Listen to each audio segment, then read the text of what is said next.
I hope you had a good week. To quickly look through the announcements. Are there any other announcements that we need to make? I will ask you just we don't have to be announced or anything, but my brother-in-law that had surgery, kind of emergency surgery a couple weeks ago, was back in the hospital. He had pneumonia now on top of everything. And so remember Vernon in the prayers, if you will. Appreciate it. Good guy. And just right now having some bad things happen. So, but remember those, I tell you, we'll announce all of those later. Remember all those on the prayer list. And be mindful of them. We're going to wind up our series this morning on things we believe. Next week, if you're interested, if you want to kind of give thought ahead, we're going to be getting a series of lessons on conversations with Jesus. And we're going to look at, first one next week will be the one where Jesus and Nicodemus have a conversation. And so if you'll read the first 21 verses of John 3, you'll have that accomplished then. You'll kind of know where we're headed for that. And so we'll try to tell you week to week which conversations we're going to talk about. There's several in the Matthew, Mark, Luke, and John. Just sort of in many ways, a different way of looking for life with Jesus instead of just sitting there and studying Matthew or studying Mark or Luke or John. And there's nothing wrong with them studying. These are good and necessary as well, but just kind of a different way of doing it. Thought maybe you appreciate and enjoy it. Hopefully you will. But we've been talking about it. We've spent several weeks here talking about things we believe. That list could go on and on and on and on forever. And that's good because there are a lot of things we believe. You all right? And so, yeah, when you get started, you can't. And it all just, it's all up in the air. But we talked about the existence of God, inspiration from the Bible. We talked about the church. We talked about God's plan of salvation. We talked about things of that nature. There's a lot of things that we've covered before that I chose not to put into the series just because we've covered them before, but the things that we believe. Sometimes maybe it's good to just sort of sit and evaluate, what do you believe? Now here's one for you. I kind of thought about this last couple of days, and I thought about it this morning as well, is to sit down and to write down a list of this is what I believe. Now I'm talking about spiritually, biblically. I'm not talking about, the earth is round or things like that. Not that it's wrong to believe that. I think that it is wrong. But it is to say, sit down and think about, okay, these are the things that I believe. Now, after you've sat down and done your list, get a concordance out, or you can get online and you can ask AI almost anything. Well, you can ask it anything. Sometimes the answers are wrong with AI. Didn't know that. When you ask it, you may not get the right answer, so be very careful. But you can get on Bible Hub. You can also get on Bible Gateway. You can get on Blue Light. And you can study, you can find concordances on all of those websites, but you can study some of the subjects. But try to find you then a verse for these things I believe. And don't just go study the verse. Read what it says above it and what it says below it. See if what you believe is what scriptures say, and thus if it is right. And so that I think that might help all of us to have not a book, might be just a page of paper, or might be just a page, so to speak, in your computer. These are things that I believe. That's something that as a preacher, when you try out, you go through that process. Terry talked with y'all about that they want to know, what do you believe? It was interesting, one place that I did that. I think I really was there more as a fill-in, unfortunately. But I sat down with the elders after I preached, and they wanted to know things that I believed and all. And they would come to a question. They'd say, "Oh, we don't need to ask you about this one." And I'm not sure why they didn't need to ask me about that one. Anyway, I guess they thought they knew what I believed, but they would ask me some others that were interesting, to say the least. But that's a way of doing that, and who knows? Maybe in years to come, we'll come back and restudy, relook, rethink, because that is part of being Christian, is the idea of restudy, rethink, relook, and not to find something new, but just to be reaffirmed in what we already believe. And those things are important.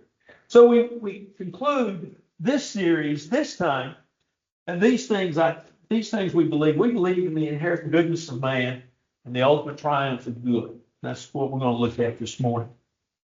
In other words, inherent is the idea of characteristic that is sort of just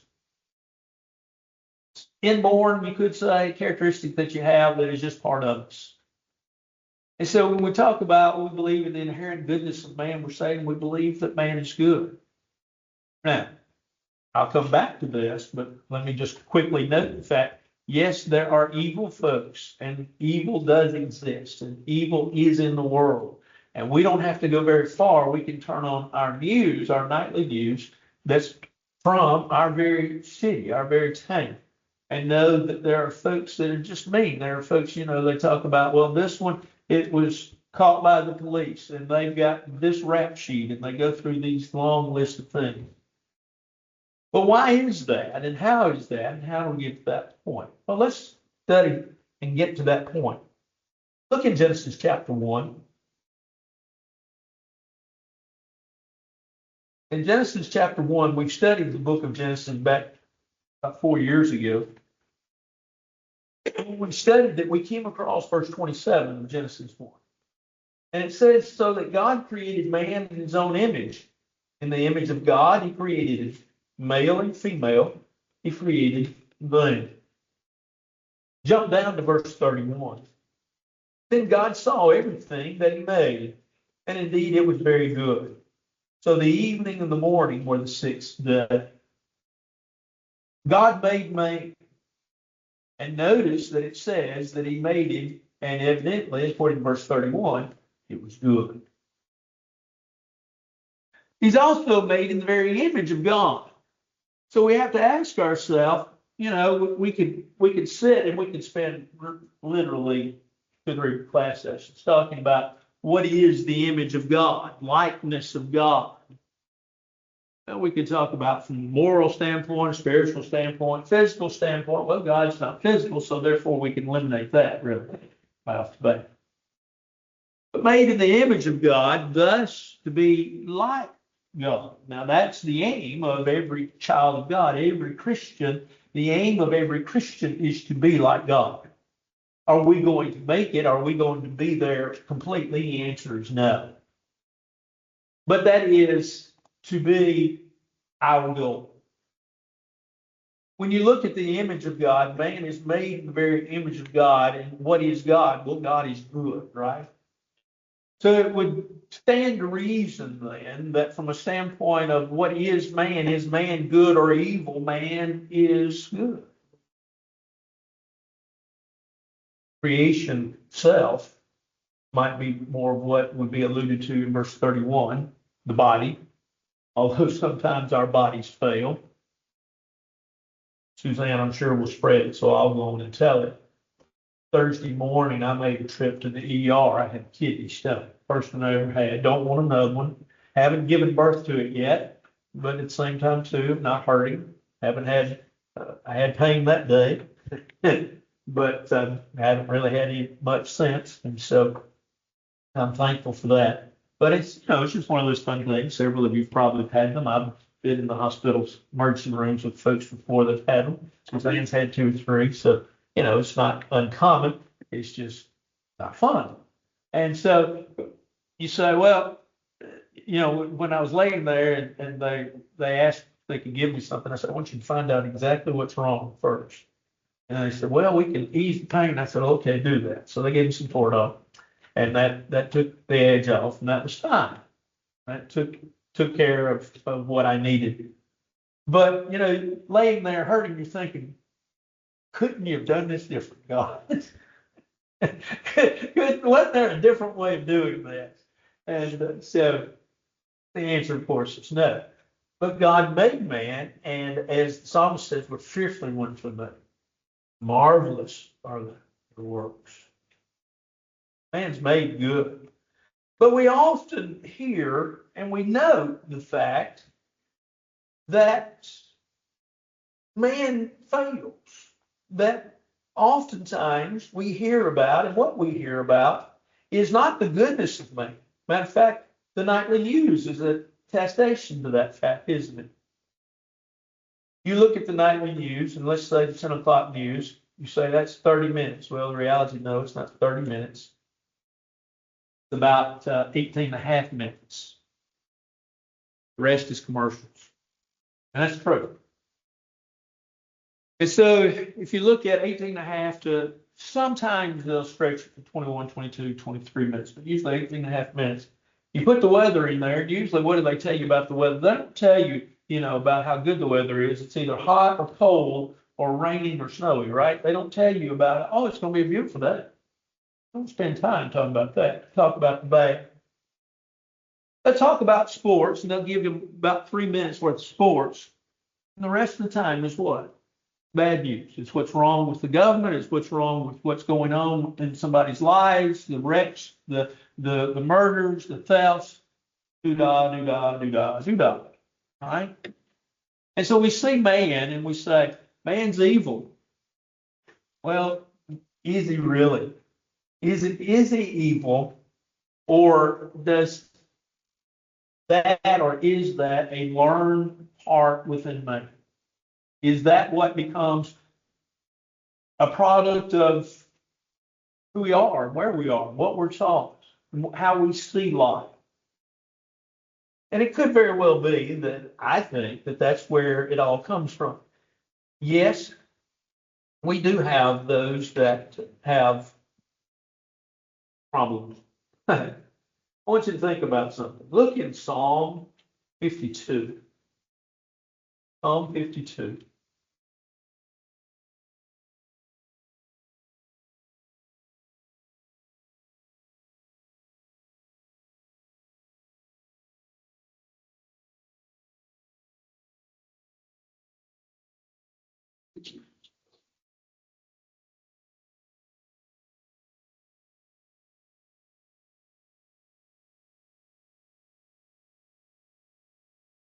This is, if you notice the superscription, it's to the chief musician, a contemplation of David when Doeg the Edomite went and told Saul and said to him, David has gone to the house of Ahimelech. Of course, this is at a time in which evil is done, which the whole city was wiped out, even the animals. Notice what the psalmist says here. And by the way, as I've said before, superscriptions and psalms were added by folks before. George, there's no doors there. No, you're fine. They're out getting stains, so they're going to be beautiful here in a few days. So we're looking forward to receiving them back. But why do you boast in evil, O mighty man? Question. The goodness of God endures continually. Your tongue devises destruction, like a sharp razor working deceitfully. You love evil more than good, lying rather than speaking righteousness. You love all devouring words, you deceitful tongue. The evil of man. We can't deny the evil of man. I mean, who could? Like say, turn on the nightly news. But we have to ask ourselves, where did it come from? Because God created us in his goodness, and he created us with love and mercy and righteousness into that end. Why we say that man's good? We say that man's good because we look not the minority, but the majority. How many people are on the nightly news? How many people are not on the nightly news? How many people went home last night and went to bed and went to sleep as good citizens, woke up this morning as good citizens without the fear of the police at their front door? And at the same time, too, there are some folks, and we'll just put this off to the side and make this statement, but there are folks that sometimes get in trouble with the law that haven't done anything. I think I shared with you the story. This was years ago. Suzanne and I, we were out on Friday night. We had gone to the grocery store. We were on our way home. And as we were on our way home, this was, of course, in Nixon, we passed a policeman that had a car pulled off. And I was well over his 4 lane, so I was over in the left lane as far as I could get, went around. And so in a minute, the blue lights are behind us. And so I pull over and he pulls over with me. My sweet wife says, "What have you done now?" Well, nothing. You've been riding with me. We went speed limit. We were going the speed limit. Didn't do anything wrong. And as I sat there waiting for him to come knock on my window, he pulls out and goes around. Evidently, we were the wrong one. You know, he thought we were the right one, but we were the wrong one he was chasing as well. Sometimes folks get in trouble and they're really not individuals that have done anything. Sometimes folks that are good, trying to do the best they can, still get in trouble. They're not evil, they just make bad decisions. But then there are those, and Suzanne constantly watching them. I do not watch a lot of these, but Suzanne will watch, does evil lives next door? Is evil in your house? Yes, and I think she's trying to get personal, but at the same time, we know that's not true. One of the arguments that was used years ago, you still hear of it. I still read it occasionally, not as much, and that is that the oughtness of man, the moral compass, navigational beam of man, is one of the arguments that through the years has been used for the existence of God. In other words, the argument goes somewhat like this, that man has a moral compass or a conscience. There are things that he may say is right or wrong.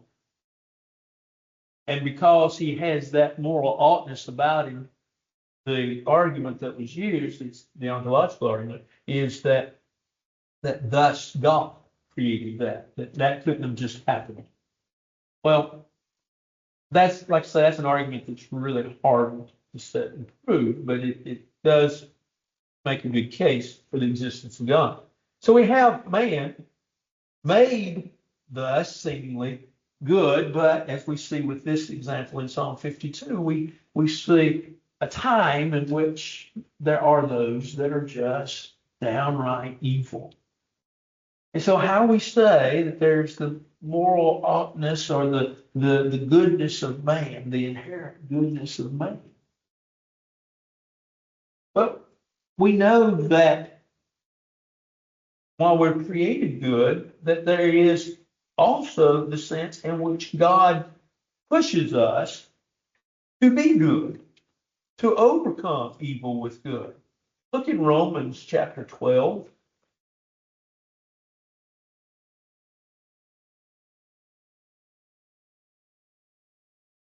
Romans chapter 12. And while you're looking at that, I'm going to throw a monkey wrench in this discussion by just throwing out another verse. So you just listen to this verse. Jeremiah 17 and verse 9. The heart is deceitful above all things and desperately wicked. Who can know it? I, the Lord, search the heart. I test the mind, even to give every man according to his ways, according to the fruit of his doings. Notice what he said. Heart of man is evil. That's what Jeremiah concluded here, if you will, in this passage. But what's he talking about? Well, he's been talking about Judah's sin. And he concluded in Jeremiah 17 that their sin was such that they had brought this upon themselves because their heart was evil. Well, how did their heart become evil? That's maybe the question of today. In Romans chapter 12, which hopefully you're there now, this is the great chapter. This is where, we've often talked about Paul's writings. He has the theological component, then he has the practical component. And usually it's halfway in the book, but in Romans it's chapter 12, where he begins the practical aspect. He begins in the first two verses by talking about being a living sacrifice to God. And then he talks about, I think, in the rest of the book, about how to behave as a Christian, how to live the Christian life, how to be a servant of God, how to use your talents. First of all, he talks about, especially in verses 2, 3, 4, 5, and 6, well, 7 actually, well, you could include 8, the gifts that you have, and there are varying gifts, but to use the gifts that you have. And then he talks about more specifically how to behave, and he gives a lot of different, just general, here's a good sermon, just one statement, like verse 9, let love be without hypocrisy. There's a good sermon right there. Then the very next statement he says is abhor what's evil. There's a good sermon right there. Cling to what's good. That's a good sermon right there. So he gives a lot of these. He gets down to the 17th verse, and he kind of hits on one subject that's interesting, and that's the idea of getting along. Repay no man evil for evil. When you give good things in the sight of all men. And he says in verse 18, as much as possible, you live peaceably with everybody. Not just with the people you get along with, not just with the people that you like, not just with the people that you think will give you something, not just the folks that you think you can benefit from, not just the folks that employ you, not just the folks that are over you, but he says you live peaceably with everybody. There's not anybody that you don't live peaceably with. And then he says, and he talks about how to live peaceably. Beginning in verse 19, he says, don't avenge, you place the wrath, let God take care of it. And so he says in verse 20, he basically says, to the evil that exists against you, do something good to them. So now verse 21 is the one we want for our study this morning. Be not overcome, or do not be overcome by evil, but overcome evil with good. Think about what he says. Do not be overcome by evil. Would imply what? Well, that they were good, but they were overcome with evil. So when we look at man, what do we come to a conclusion? Well, sometimes man makes mistakes. That's the Jeremiah passage that I just read for you without asking you to look it up. But we overcome that evil. How do we do that? By focusing our lives upon God. By cultivating a life of goodness. But how do these folks get evil? How are these folks that are on the nightly news that are evil? How is it that they got to that point? Who knows? It could be many factors. It could be the fact that they are taught this. It's one of the best stories Suzanne had, and I hadn't heard her tell it in quite a while. It was probably her first year of teaching school. And matter of fact, I know it was. She's teaching kindergarten. She's fresh out of Freed-Hardeman. She's teaching kindergarten, and she catches the little boy stealing. And it just, I guess she had never caught anybody stealing before. And she caught this child stealing, and she gave him a good lecture about stealing and how bad it was. And she just, it flew all over her, not from a man standpoint, but from just a, what do I do standpoint. And she came home that evening. She told me about it. And the local paper came out weekly, and it came out that day. And we had it. And I was reading in there about a man that had been caught stealing a bunch of stuff from several different individuals. And guess who it was? It was that little boy's daddy. You might say, well, they can fall very far from the tree. Yeah. Where did the little boy learn? Probably daddy. Or where did he learn? Well, who knows? Well, preacher, are you saying then that we are a product of our environment? Our environment influences. It does. But I don't think, can use that as an excuse. Because you see, there's plenty of folks that were in bad environments that were were good folks or are good folks. What did they do? Well, Romans 12, they overcame evil with good. Okay. So what do we do? Well, quickly, because I want to look at the goodness of God. We must pursue intentionally, through love and humility and service, a life of goodness. When you think about in Galatians 5, where Paul talks about fruit of the Spirit, one of the things you find in that list is what? Goodness. We have to intentionally pursue goodness. We have to intentionally go after goodness. Look in Matthew chapter 5. In Sermon on the Mount, Jesus gave so much. There are so many topics and so much good there. But this verse you'll know well, but it's Matthew chapter 5, verse 16. Let your light so shine before men that they may see your good works and glorify your Father in heaven. Let your light so shine. How do we let our light shine? Well, by being what we're supposed to be. Doing what we're supposed to do. That's intentional.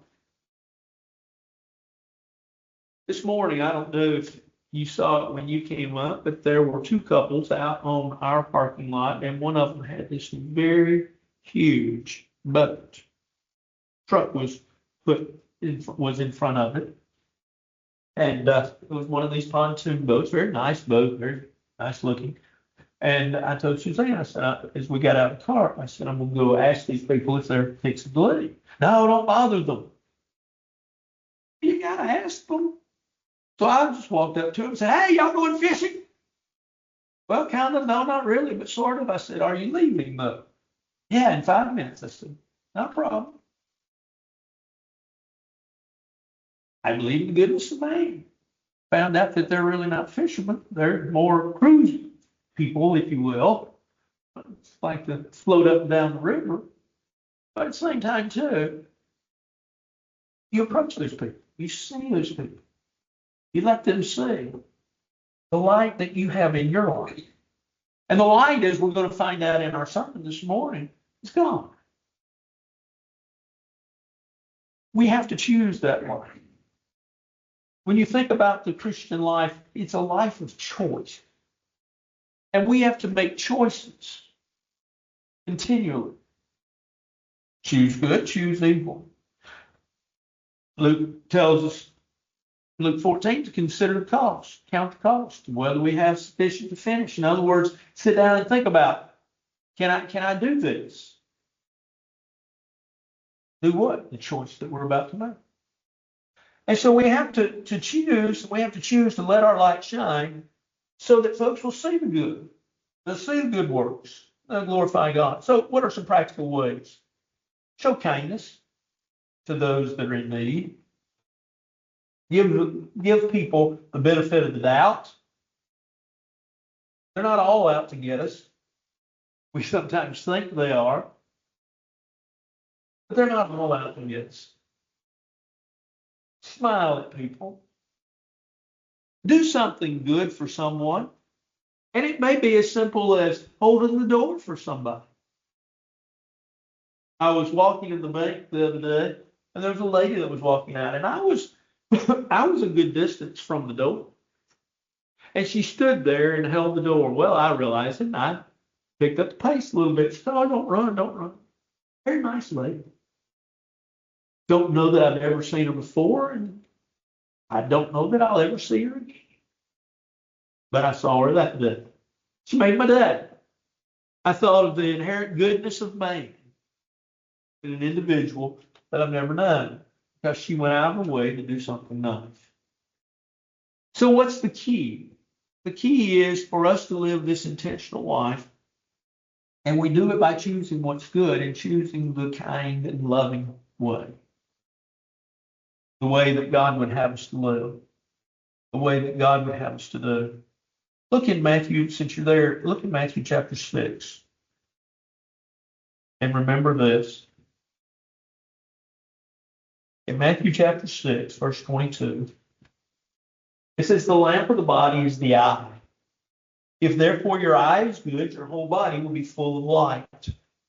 But if your eye is bad, your whole body will be full of darkness. If therefore the light that is in you is darkness, how great is that darkness? How do you look at things? Are you an optimist? Are you a pessimist? Are you an optimist or a pessimist? An optimist looks on the good side. He finds the good part of it. His tank of gas is half full. The pessimist always looks on the bad side. His tank of gas is half empty. It's all in how you look at it. Every time I think about how you look at it, I think about a story. And I know, and we all understand, optimists still have to have reality. I believe, though, people of faith should be optimists. Why? Because we have God on our side. We can look for the good and find the good because we have God. Several years ago, while at Pomona, the elders made a decision to take all of our money, and our money for mission work was going several different places, and they wanted, and they said, you know, we're not seeing any real good results out of it. We want to pool all of our money into one work, and we want to have the oversight of that work, or at least of that individual, as much as possible. And so, to make a long story short, what we did is we found a young man that was getting his master's degree at Freed-Hardeman, and he was going with a team to Miami to teach the Spanish-speaking people in Miami. Now, to be honest, that's about as hard work as Russia, to be honest. I can tell you some stories. But as we hired this young man, he was from East Kentucky. And so we had him come, and he worked one summer with me. And during the summer, he and I went back to his hometown, and I had a part of the lectureship that his home congregation has. And so I got to spend time with his mom and dad. And we were sitting down Saturday morning at breakfast. And his father was talking to him about what he needed to do financially. I knew what we were going to give him.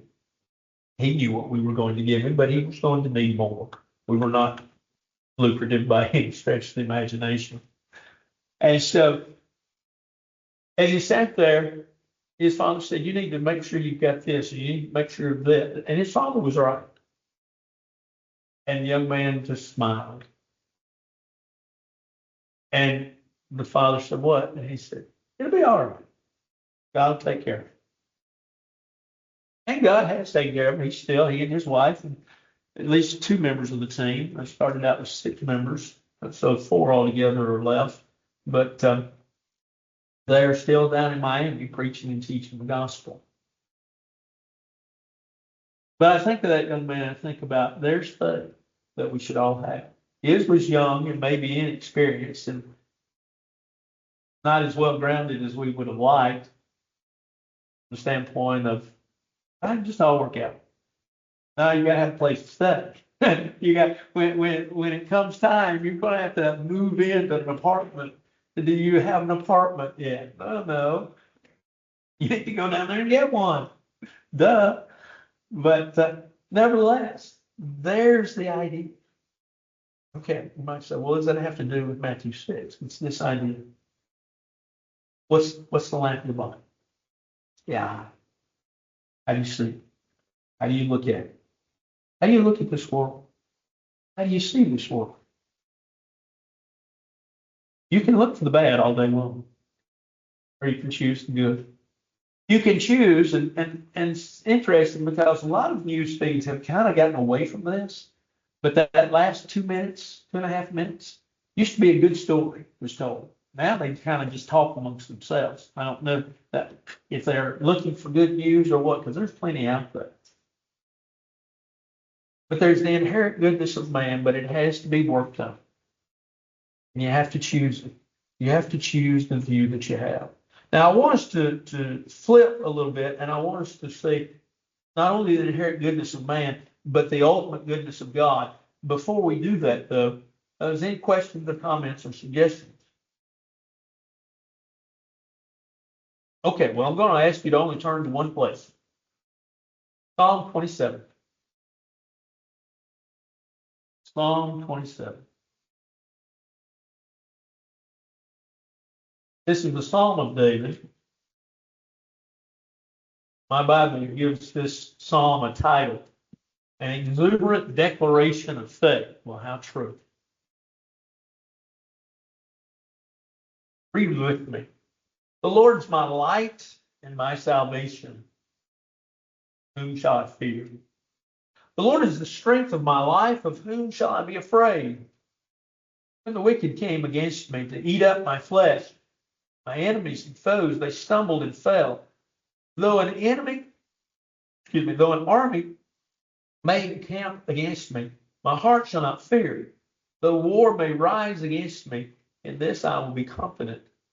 One thing I have desired of the Lord, that will I seek, that I may dwell in the house of the Lord all the days of my life, to behold the beauty of the Lord, and to inquire in his temple. For in the time of trouble he shall hide me in his pavilion, the secret place of his tabernacle. He shall hide me. He shall set me high upon a rock. And now my head shall be lifted above my enemies all around me. Therefore I will offer sacrifices of joy in his tabernacle. I will sing. Yes, I will sing praises to the Lord. Hear, O Lord, when I cry with my voice. Have mercy also upon me and answer me. When you said, seek my face, my heart said to you, your face, Lord, I will seek. Do not hide your face from me. Do not turn your servant away in anger. You have been my help. Do not leave me nor forsake me, O God of my salvation. When my father and my mother forsake me, then the Lord will take care of me. Teach me your way, O Lord. Lead me in a smooth path because of my enemies. Do not deliver me to the will of my adversaries. For false witnesses have risen against me, such as breathe out violence. I would have lost heart unless I believed that I would see the goodness of the Lord in the land of the living. Wait on the Lord, be of good courage, he shall strengthen your heart. Wait, I say, on the Lord. I don't know if you need that chapter or that psalm, and you may not, but there are going to be times in your life when you probably are. And so it's incumbent upon us, I think, to remember it, to think about it.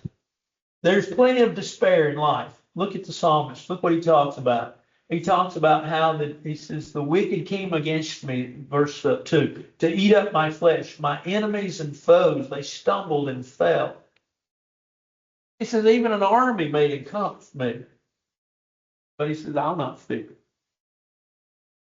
Hey, when life can get at its lowest, here's our question. Where is the goodness of God?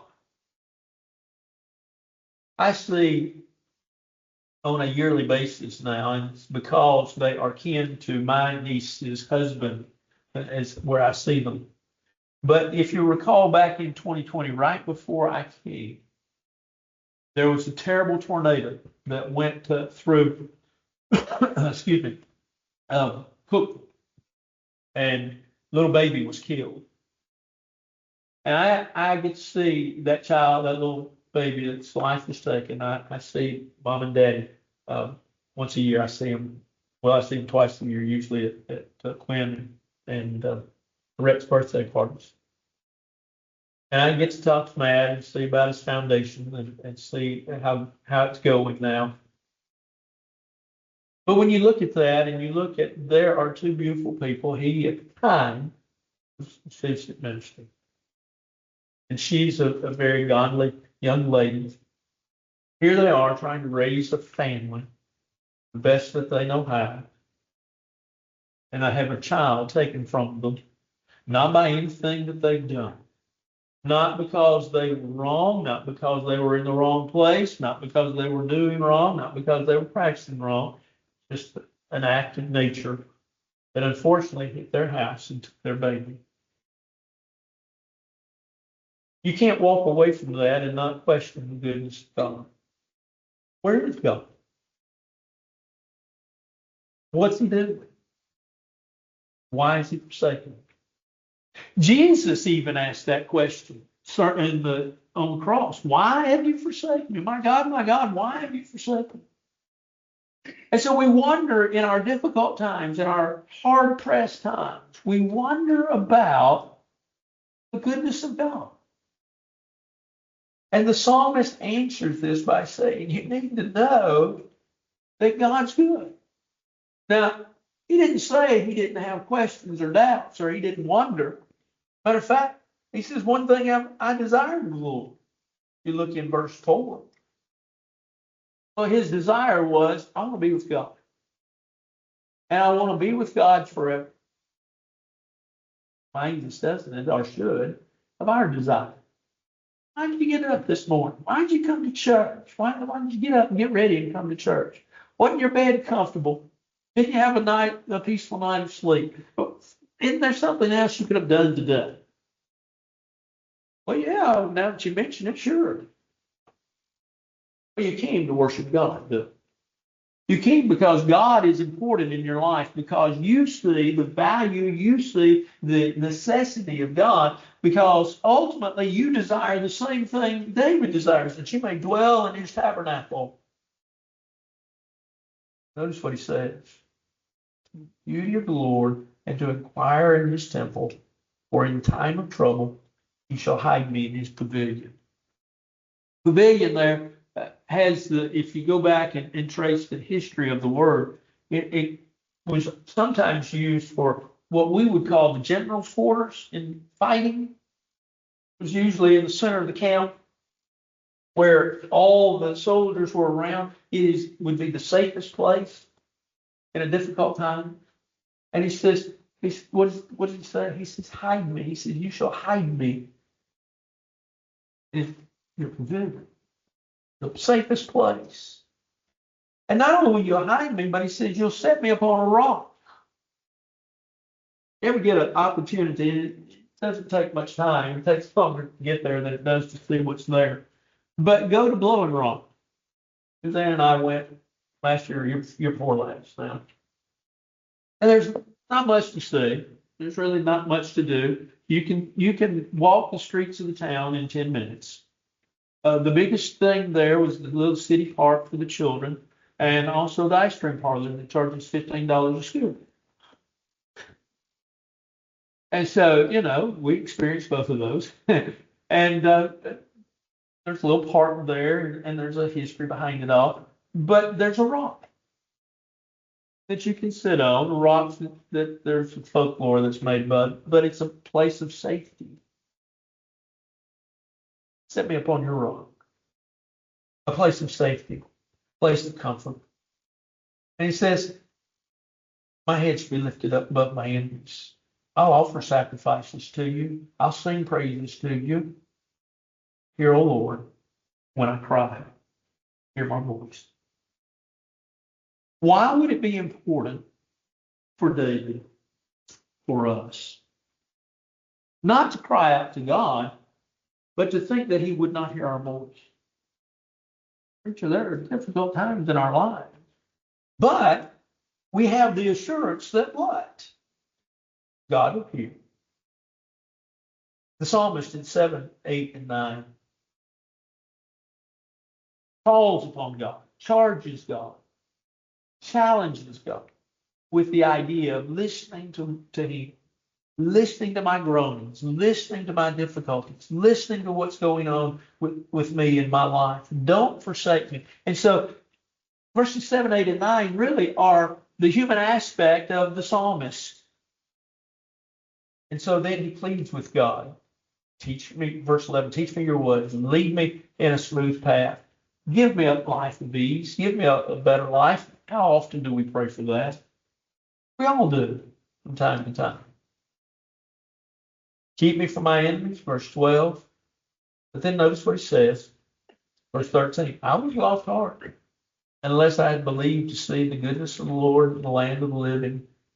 How did you see the goodness of the Lord in the land of the living if you're being encompassed by enemies?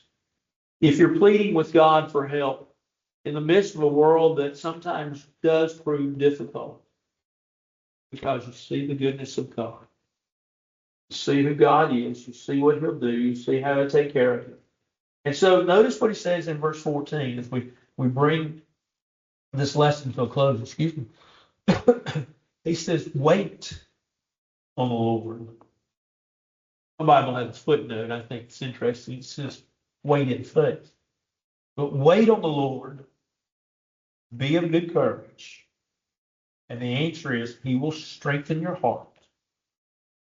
Just be patient with the Lord. So when you look at all that is bad in the world, think about the good that's there. And know that God will take care of you. Know that God will be there for you. Steve's going to lead us in 665 at the end of the service this morning. It's entitled, Till the Storm Passes By. I love that song. Did not request it, but I love it because that's the idea. Till the storm passes by. God is good. Man is good.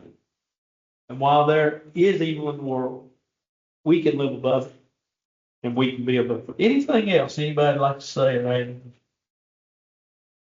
All right, well, read John 3, verses 1 through 21 for next week as we start a new series on conversations with Jesus. Let's bow for a word of prayer. Our Father in heaven, we're indeed thankful for this day, thankful for the opportunity that we've had to study your word.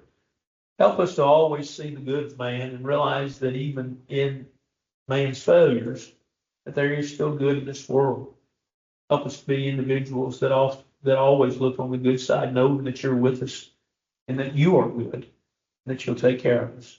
We ask that you be with those that are sick. We ask that you be with those that are in our announcements in a few minutes. We ask that you be with us, that we may be better examples, that we are truly individuals that let our light shine before others. We ask now that you watch over us and bless us and keep us and hold us as we hold you. For this is our prayer in Christ's name. Amen. Have a great week. Thank y'all.